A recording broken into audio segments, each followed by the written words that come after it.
गुरु के वचनों पर जिसको प्रेम और विश्वास नहीं है, उसको स्वप्न में भी सुख और सिद्धि का प्राप्ति नहीं होती।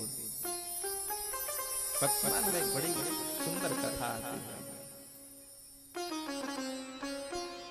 एक गुरुनिष्ठ संत थे श्री पाद पद्म जी महाराज। ऐसे संत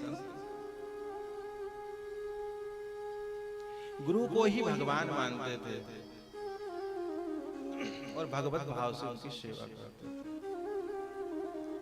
पहले क्या होता था, आश्रम में एक साधु होते थे, एक महंत होते थे और कुछ शिष्य होते थे। और अब तो एक ही महंत, वही सब कुछ, कोठारी भंडारी रसोईया पुजारी सब कुछ वही हो गए। पहले आश्रम एक दो हुआ करते थे, उस हिसाब से साधु ज्यादा हुआ करते थे। और विडंबना क्या होती थी पहले,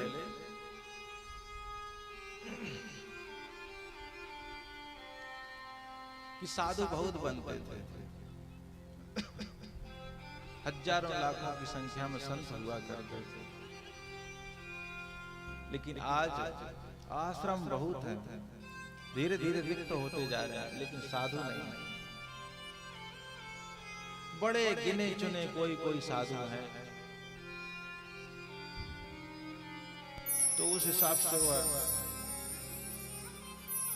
अब संतों को, जो महंत होते थे, उनको क्षेत्र में भी भ्रमण करने जाना पड़ता था। तो वह अपने शिष्य पाद पद्म को बोले कि देखो पुत्र, वत्स, तुम यहाँ की आश्रम की व्यवस्था देखो और हम शिष्य चेलाई में जाकर के कुछ दिनों में लौटते हैं। चेलाई में जाना भी जरूरी रहता था, नहीं तो चेले लोग नाराज हो जाएंगे, आश्रम की व्यवस्था कैसे चलेगी। और नाराज होने वाली बात भी नहीं है, क्योंकि शिष्यों का एक भाव रहता है कि गुरुजी कम से कम एक बार तो हमारे घर साल में पधारे, ऐसा उनका भाव रहता है। तो उस मनोरथ को पूर्ण करने के लिए गुरुजी बोले हम घूम के आते हैं। तो पद्मनाभ जी बोले गुरुदेव, मैं आपके बिना कैसे जीवित रहूंगा, आप ही तो मेरे सर्वस्व हैं। बोले गुरु के बिना जीवित नहीं रह सकते, हमारे बिना तो रह सकते हो। तो बोले गुरु तो आप हैं। तो बात तो सही है। तो उन्होंने कहा कि जब तक मैं लौट कर नहीं आ जाता, आश्रम गंगा तट पर था, तब तक गंगा जी को गुरु मानो अपना। उन्होंने कहा आज्ञा सिर पर नाथ तुम्हारी, आपकी आज्ञा सिरोधारी है। मान लिया। अब गुरु माना तो पूजा करना शुरू कर दिए गंगा जी की, लेकिन स्नान बंद कर दिए।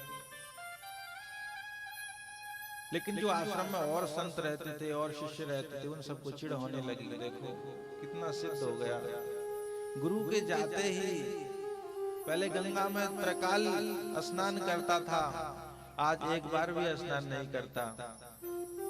अब कुछ समय बाद फिर गुरुजी लौटे तो सबने शिष्य शिकायत करी कि देखिए गुरुदेव, ये आपका लाडला शिष्य ऐसे ऐसे काम करता था। तो गुरुजी ने कहा कि ठीक है देखते। कुछ समय बीता, वो बोले, गुरुजी बोले चलो आज सभी गंगा स्नान के लिए एक साथ चलते हैं। तो सभी चले, तो पाद पद्म जी भी चले। गुरुजी तो समझते हैं कि इसका भाव क्या है, लेकिन सभी लोग नहीं समझते। आए गुरुजी अंदर पानी में प्रवेश किए, गंगा जी प्रवेश करके कटी कटी पानी में प्रवेश करके बोले, पुत्र पद्मनाभ मेरा अंगोछा लेकर आओ। गुरु की आज्ञा, वस्त्र उठाया और दौड़े। तो जैसे ही गंगा की धारा जैसे सामने आई, पैर पड़ने ही वाला था, विचार किया हो गुरुजी ने तो कहा है गंगा को गुरु मान रहा है, तो हम गुरु में कैसे पैर रखें, हम अंदर कैसे जाएं। एक तरफ वह गुरु हैं जिन्होंने गंगा को गुरु मानने का उपदेश दिया है, और दूसरी तरफ वह गुरु जिनको मानना है क्या करूं, असमंजस में फंस गए।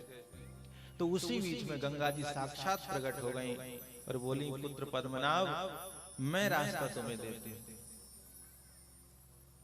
रास्ता दिया, कमल पुष्प प्रकट कर दिए, बोले कमल पुष्प पर चलकर जाओ। तो गुरु के वचन पर प्रतीति होना चाहिए। उन्हें विश्वास था, गंगा जी का साक्षात दर्शन हुआ, गंगा जी ने रास्ता दिया और यह सभी ने देखा, किसी एक ने नहीं देखा, सभी ने देखा।